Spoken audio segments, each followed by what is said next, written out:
another very, very powerful book. Like if you are ever in Nepal, like don't miss the Kumari goddesses. Sadhguru actually talks a lot about this one. Like if you have been to the Sadhguru exclusive, there's a divine feminine, like consecrating the human being. So this was like a very powerful. Even though like I've been to Kailash and I've been to all this kind of energy spaces and went through Samyama, and like I had like a crazy energy experiences. Okay, like for me, like having the experience is not. I wouldn't say like it's a big deal or something like that. Like it would be the understatement, but like I'm saying as like it's a possible for everyone. Okay, that's why like I'm sharing it. Like I'm on live and like sharing all these kind of things. Like not because like I can do it, but it is possible for each and everyone. That is the only reason like Sadhguru and me and all the other volunteers are like working day and night and everything. Like I'm not working day and night, but like there are volunteers and Sadhguru, everybody is working on, so that like it is possible for everyone. So this is one book. Like you can buy this book at the Kumari temple in Pasantapur in Kathmandu Valley.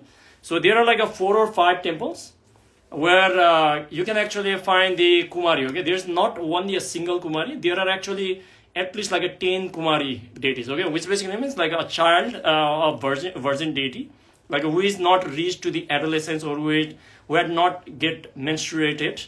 So they are actually selected as a Kumari, and then like they are consecrated. So one of the key thing is like if you are ever in the Mahanavami in Kathmandu Valley, Mahanavami is just a day before the Dasami in the Vijaya Dasami, which is basically Dashera. It's called Dashera in India. So on the Mahanavami, like the temple, like the Taleju Bhawani temple will be open. I'll not go into like too much deeper or something like that, but like if you ever go to this place, like the temple, main temple is open only on that day. Okay, so you can go and have a darshan, and Sadhguru himself also has gone and then like have a darshan of her, and then like many places. But one of the thing, like a crazy thing, like why I'm sharing you this is because on the day of the Mahanavami, like we went to the Bhaktapur, and then that is the day like you can actually have a darshan of a child like who is actually a Kumari. So she was, I think, like not even like 10 years old. Okay, she was not even 10 years old. The moment I went over there, like the energy hit me, and then like the tears was coming out of me, and then very profound experience and everything. I think many of you understand like what I'm talking about.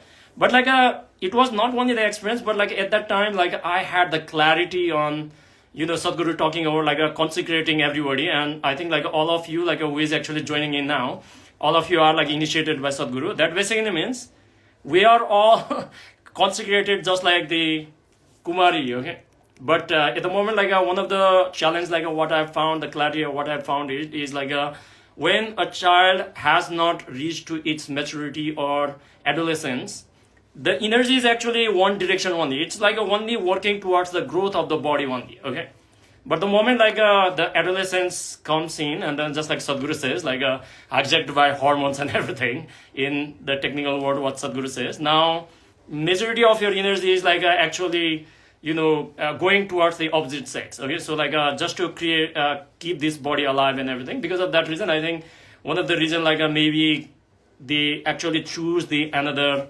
child also to like keep this process alive. So this is a very powerful book. Like you can get the story starting from like the Ravana, like the king of the Lanka, like who actually gets the Sri Yantra from the Ma Parvati herself from like Kailash, and then like it goes all the way that like once like the Lord Rama actually defeats Ravana, and then like he actually brought that the Sri Yantra to like Ayodhya, and then like afterwards like somehow it ends up in like a Bhaktapur. Okay, so it's like a crazy book. Like if you ever come, like I think you can find it in like Amazon also. So this was another book. Like I did the research and everything because like I needed to know all these kind of energy spaces.